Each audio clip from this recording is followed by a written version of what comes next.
This is the fifth Sunday after Easter here in Long Prairie, Minnesota. The epistle is taken from St. James, chapter 1. Beloved, be doers of the word and not hearers only, deceiving yourselves. For if anyone is a hearer of the word and not a doer, he is like a man looking at his natural face in a mirror. For he looks at himself and goes away, and presently he forgets what kind of man he is. But he who has looked carefully into the perfect law of liberty, and has remained in it, not becoming a forgetful hearer, but a doer of the work, he shall be blessed in his deed. And if anyone thinks himself to be religious, not restraining his tongue, but deceiving his own heart, that man's religion is vain. Religion pure and undefiled before God the Father is this: to give aid to orphans and widows in their tribulation, and to keep oneself unspotted from this world. The Holy Gospel. Taken from St. John, chapter 16.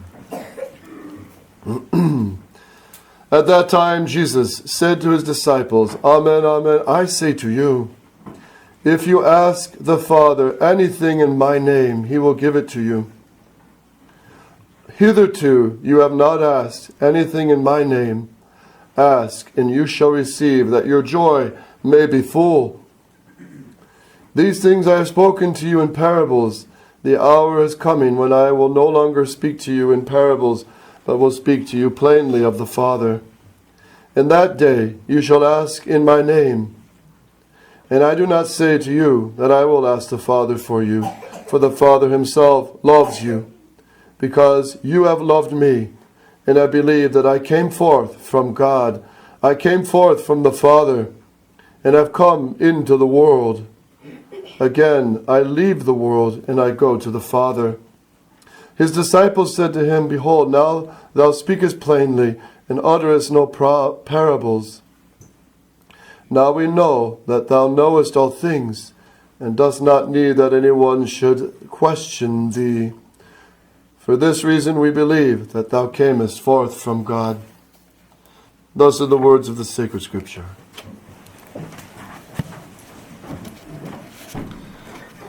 There's plenty of room in the front here and in the pew on the epistle side. If it's too tight in the back, you can move forward. In the name of the Father, Son, and the Holy Ghost. Amen. Our Lord speaks about prayer in this passage from the Holy Gospel. Ask and you'll receive. Ask anything in my name. And you know, every prayer of the Mother Church, at every Mass, at every divine office, it always ends, Per Dominum nostrum Iesum Christum, Filium Tuum, etc. Always through the name of our Lord Jesus Christ. We ask everything to our Lord Jesus Christ because He is the center. He is everything pivots around Him in God because He's divine Son, and in the creation of the world, through Him all things were made. And there's no prayer that is pleasing to God that is outside our Lord Jesus Christ. And with our Lord Jesus Christ stands close His Blessed Mother. So any other prayer is not pleasing to God. And that's why the Catholic Mass is so important, the true Mass.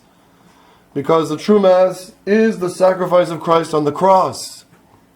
And that is the prayer that moves the heart of the Father. That is the most powerful prayer. And that's why the Catholic Mass is the heart of the mystical body of Christ. And through the Mass, we ask everything. And that means all our morning prayers, all your night prayers, all your prayers before and after meals, all your thoughts throughout the day that you raise to God, which we should every day. Raise your mind and heart to God and offer everything you do out of love for God. And speak to God throughout the day. This should be as easy as breathing for all of us. And we are children of God. We're only travelers on this earth. It's a bumpy ride. It's a heavy storms hit at times when we're in the middle of a huge storm for the Catholic Church history. It's probably never been this low before, when the Pope has lost the faith. But he's still Pope. He's a bad Pope. We got all these modernist jellyfish bishops, not only in the Novus Ordo, but now we got traditional bishops talking like jellyfish and talking friendly about the very things that attack Christ in his kingship, in his divinity, in his uniqueness as the only Savior. And when you get nonsense babbling out of these bishops' mouths, what are we supposed to do? What are we supposed to think of this consecration of Bishop Zendejas and Bishop Williamson's modern speak now, where out of his own mouth you get drivel? And I remind you, because I'm not hitting in the dark, the words of Bishop Follet, Bishop Williamson. Therefore, there are cases when even the Novus Ordo Mass can be attended with an effect of building one's faith instead of losing it. He's losing it. Pray for him. This is utter nonsense. Bishop Williamson, therefore I will not say every single person must stay away from every single Novus Ordo Mass. The Novus Ordo Mass does not absolutely exclude the old religion. So if you take this serious, people will start saying, well, the new Mass isn't so bad. Why can't I go to the most conservative Novus Ordo Mass? And if I can go to a conservative Novus Ordo Mass, surely I can go to the least contaminated Latin Mass. You see how this is deceitful talk. It's poison. And it's out of the mouth of a bishop consecrated by Archbishop Lefebvre. We have to expose this error because it's misleading souls. Listen to some fresh air. This is what these four bishops and now the three new consecrated ones, who are all bowing down and submitting themselves to this nonsense instead of opposing it.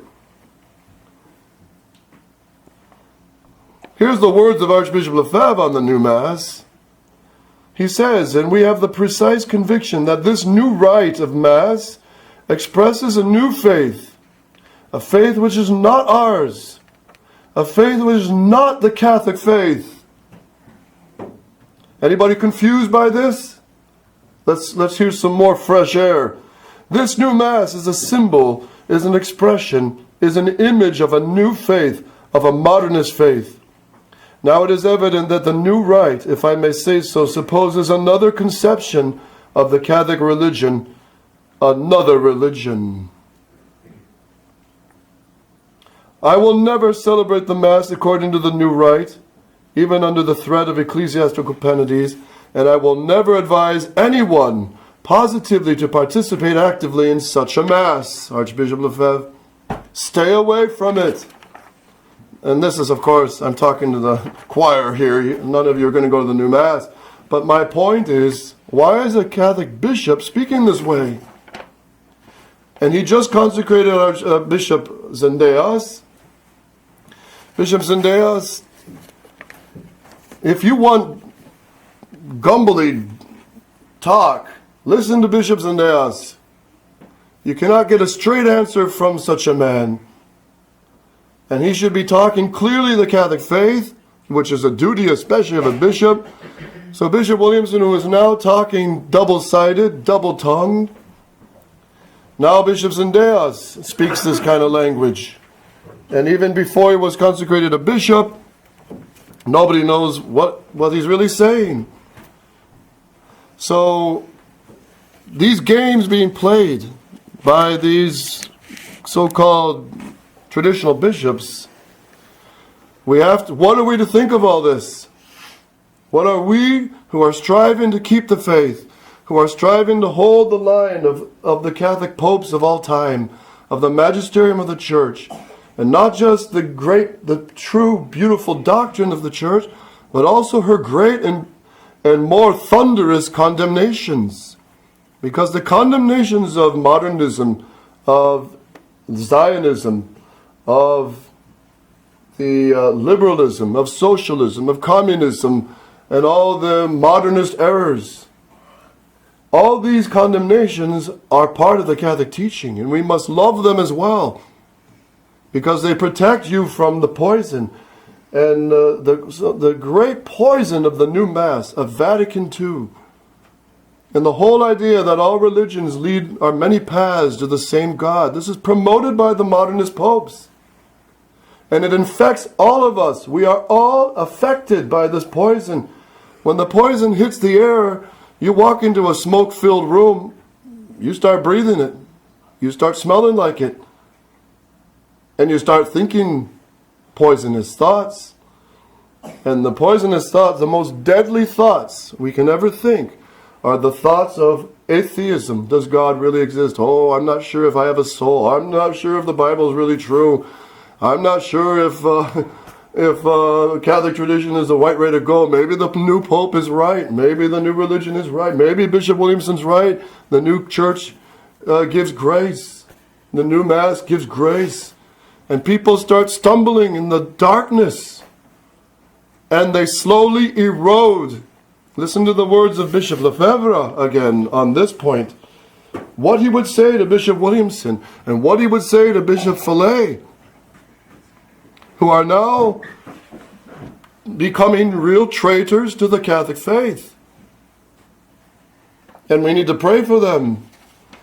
And it's frightening. I never dreamt I would ever say these things from a pulpit and be able to quote them.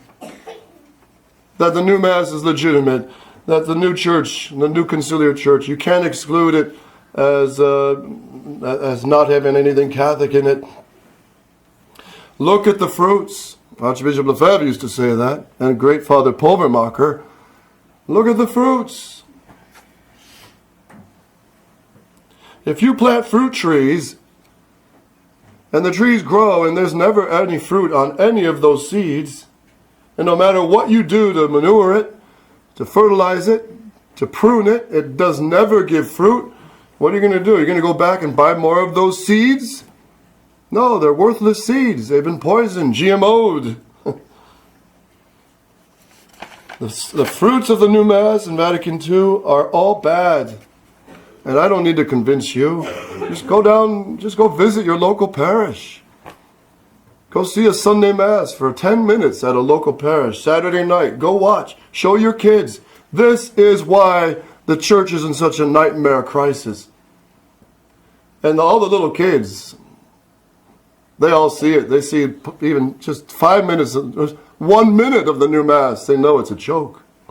It's man-centered. There's no reverence. The priest has no idea what he's about. If he even has the faith. Here's what Archbishop Lefebvre says. He quotes St. Thomas Aquinas, "May one exercise fraternal correction towards one's superiors. After consideration of all necessary and useful distinctions, St. Thomas Aquinas replies, fraternal correction may be exercised in the case of superiors where the faith is concerned." Where the faith is concerned. So Bishop Fillet, before 2012, if he told me, look, you got to go to India, you got to go to Asia, I command you to go, I obey, no problem. And Father Pfeiffer had no problem obeying. Father Chazal in his better days had no problem obeying. We have no right to disobey and stand opposed to our orders of our superiors if they don't go against the faith. But if they go against the faith, then, yeah, you got to raise dust. You got to raise a lot of dirt. And stand up to them, ask them to correct their errors, and if they don't, then we have to stay true to the faith. We must obey God rather than man. This is what Archbishop Lefebvre did to the Pope. And it's still the same. Rome is not converted. And Bishop Fillet is convinced Rome is becoming more traditional. And it's just ridiculous. And Rome has allowed now, as you know, this decree on April the 4th. This horrible decree, which is one horrible decree after another, for which Bishop Fillet ever expresses his gratitude to the Holy Father. Now, if the society priests don't wake up to this, I don't know what's going to wake them up. And I bumped into a society priest last week at the airport, and I said, what about having Father Skippy come and do your marriage vows? Which is what this decree allows. Father Skippy from the Novice Order will come, hear the vows, or the Society of St. Peter priest, who accepts Vatican II in the new Mass. They'll come and hear the vows of the marriage couple, and then the society priest will continue the Mass. This is what's going to happen. And it's been happening for over 10 years in France. So, this priest I said this to in the airport, and he's I think you all know him, he's a good old friend actually. He said, oh no, that'll never happen, no priest will allow that. Well, Bishop Follet knows all about it. He expressed great gratitude. And it's going to happen. And it's happened to all those traditional communities of priests who have slid and slopped and played games with Vatican II, the new Mass, in the name of obedience, in the name of coming under the Holy Father. We are Catholic, we must obey the Pope, but if the Pope doesn't obey the Catholic faith in all his predecessors, we have to disobey him. It's that simple. And we're not sedevacantists, he's still Pope. He's going to be judged by Christ the King as Pope. He's going to have a lot to answer us. And many popes, I'm afraid, will be, if not in hell, they'll be in purgatory an awful long time. So Archbishop Lefebvre, he continues. St. Thomas says, when it's a case against the faith, you may correct your superiors. Archbishop Lefebvre, he is altogether right. It is not by virtue of being a superior that any may impose on us the loss of our faith, that he may command a diminution of the faith. That is the whole problem. We have no right to run the risk of losing the faith. It is the most precious gift we have, and were we stronger in our faith, we should avoid slipping gently into heresy. Archbishop Lefebvre, 1972. We should avoid slipping gently into heresy. Blessed those days of the Catholics who, the leaders of a country, the leaders of a given territory, said any Catholics professing the Catholic faith, they must be put to death. Things are nice and clear, aren't they? If you make the sign of the cross, if you will go to the Catholic Mass, you'll be arrested and put to death. And that was normal in history. Very normal. You can look up any time in history, there's always been hot persecutions against the Catholic Church. But the devil has learned, he's got too many martyrs that way. Too many go to heaven. Too many slip out of his claws. So he's invented a new way called comfort care. You kill the faith by comfort care. Load them down with comfortable words and liberal axioms, such as the new Mass gives grace. All the Eucharistic miracles in the new Mass. The new Mass is legitimately promulgated. Vatican II is 95% acceptable. Slowly poison them with comfort care, and the immunity system breaks down. This is why comfort care, at the practical level, is so successful to kill their patients. Why? They pump them so full of morphine that especially the respiratory system of the body breaks down. It cannot spit out infection. It cannot fight disease. It cannot, and most of them die of pneumonia. And they can't spit out the mucus and all the foulness in their lungs. It suppresses the immunity.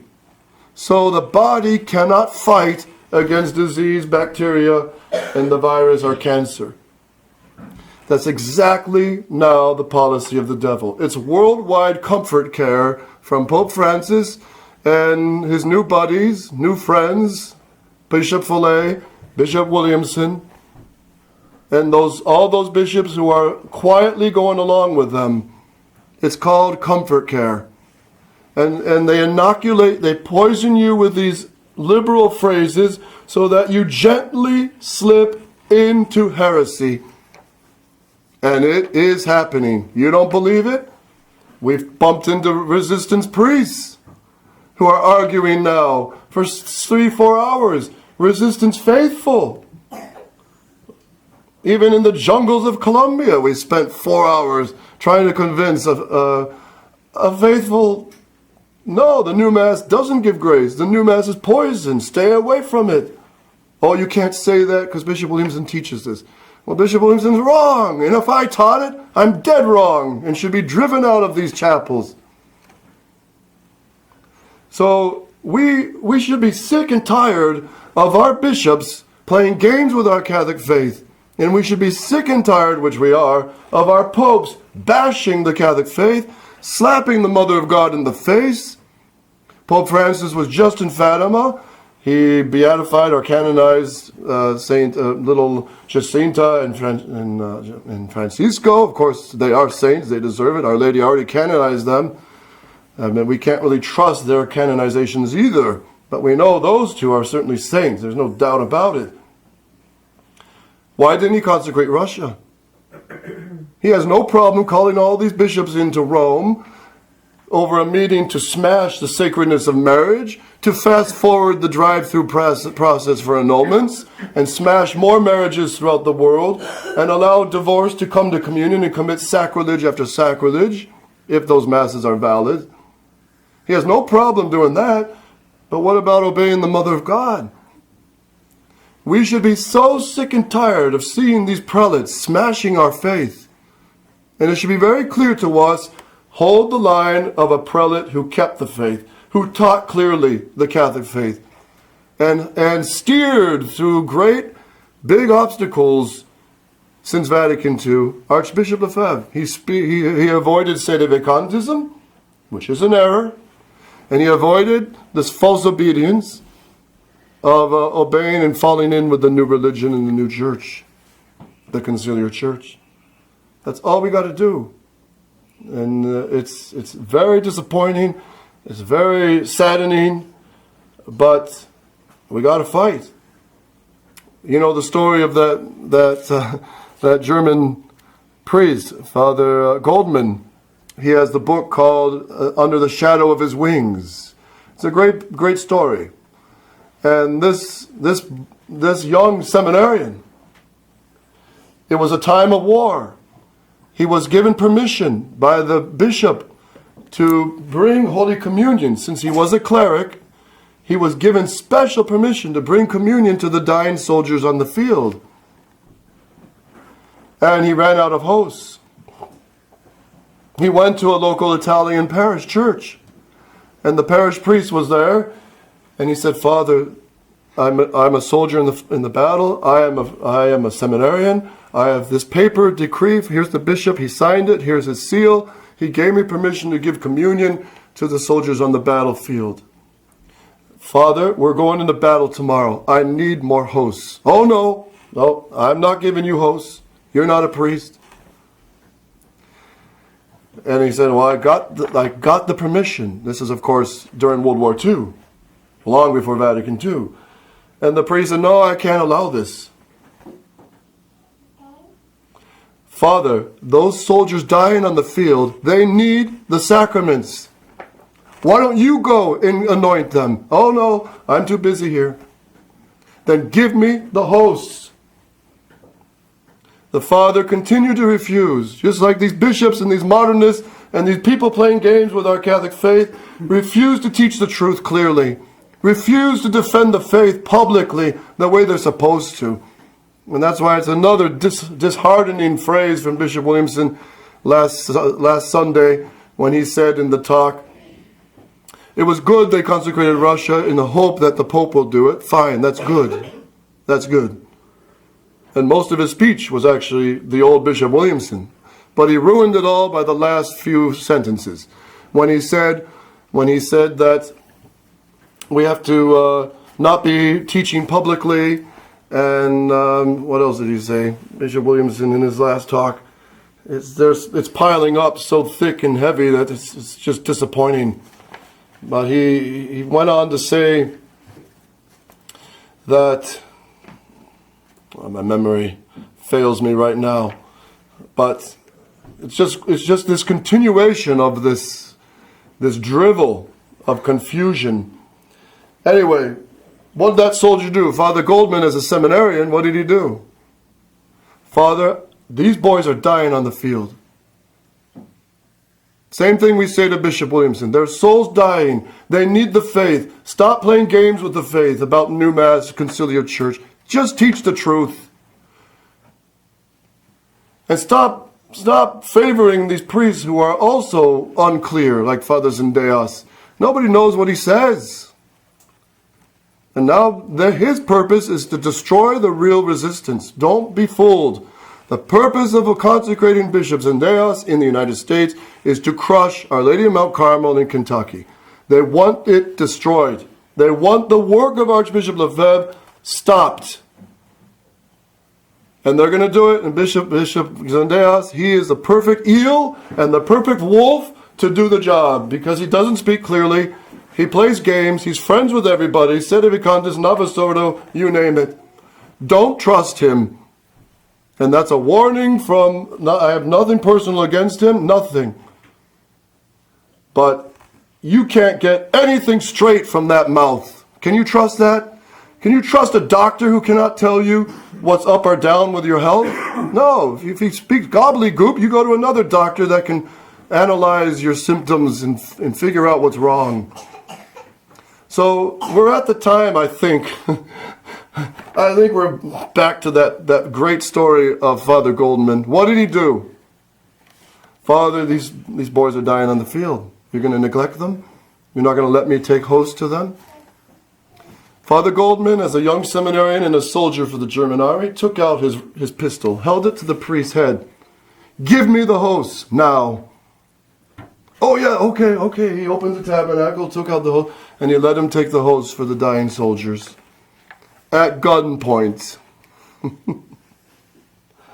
At gunpoint. This is where we are. We got to tell Bishop Fillet, tell Bishop Williamson, tell Bishop Zendejas and all their crew going in their little boat of confusion and unclear teaching and playing games with our Catholic faith. We got to tell them, stop the nonsense. We don't want anything to do with you. Don't come here. Don't offer us your confirmations. Don't offer us your mass until you start preaching the way Archbishop Lefebvre did. And all you got to do is quote him. You don't even have to add anything. Just quote him. And then we can trust you.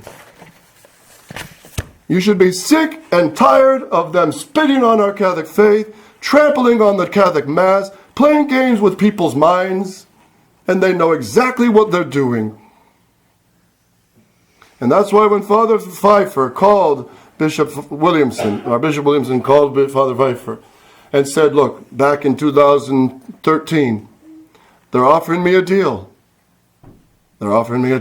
Father Pfeiffer said, don't take any deals from these rotten, poisonous liberal minds. Well, I got to look into it. After that, Bishop Williamson did a 180. He never supported the seminary. He spoke against seminaries. He's got a ton of money. This BRN Associates have sent millions of dollars for Father Zendejas to build his castle. His next step, watch, will be to start a seminary in the fall. He'll start a seminary in the fall to attract everyone from fighting for the real faith. And they have the Latin Mass. It's just going to be another St. Peter's Institute of Christ the King, new SSPX, all Latin Mass, and beautiful Gregorian chant, and beautiful vestments, and nice cassocks, but airheads, liberal airheads, noodleheads, who don't defend the faith, who talk nonsense and doublespeak. And you're not going to save your soul with liberalism and doublespeak. It's not possible. And you people are generally people of the land. You have your hand in the soil with animals, with planting the fields, riding bulls. You know you don't play games with these things. You know a tractor doesn't run on orange juice. It runs on diesel or gas. You know when you plow a field, you got to have the right blades. You don't play with reality, otherwise it'll cut you up. Or you won't have any crops or any fruit, or you'll have dead animals. And if that's the way for animals and the soil and crops, so much more for your souls redeemed by Christ's blood. You only have one soul, and this is the only die, not dice. We don't have dice. We have one die to cast to gain heaven or hell. One die to cast. One life, one judgment, particular judgment, one general judgment, and it's going to be heaven or hell for all of us. We have no time to play games with our soul. And time is passing quickly. And how many on their deathbeds wish, oh, if I only have done this, if I only had done that, if I only had been less selfish, if I only kept the faith, if I only obeyed God's laws, if I only loved our Lord more. We have one die to cast. Don't blow it. And that's why we should have a holy anger towards all these games with the Catholic faith these bishops are playing. It's sickening, and we should be sick and tired of it. And I say to you, stay with the priests that hold the line of Archbishop Lefebvre. And I say to you again, like Archbishop Lefebvre, if we start preaching nonsense, that Vatican II is okay, 95% is acceptable, new Mass does give grace, and all this stupidity, then cast us off too, because we become salt that lost its flavor. Stay with priests. And if there's any bishops, I can't name one right now, but stay with the priests who are holding the line of Archbishop Lefebvre. And, we're 5 years into this battle. Father Cardozo's battling in Brazil. He's been smashed by Bishop Dom Thomas Aquinas, who knows better. He's been cut off because he opposes Bishop Williamson on the new Mass question. So ridiculous. And then in Europe, very few resistance priests.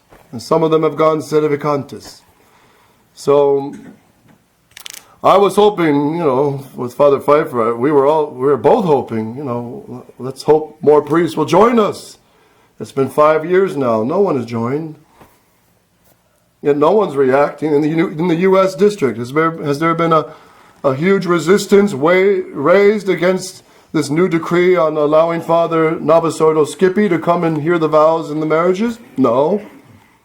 They think, well, no, it's not going to happen. It's not so serious. So, dear faithful, we must fight on.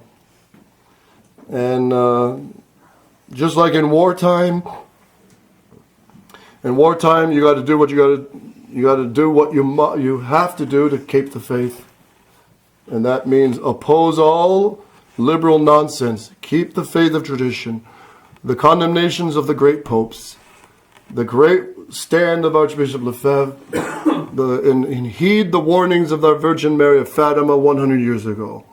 Souls are plunging into hell. It's not a game and it's not a joke. They are there burning forever.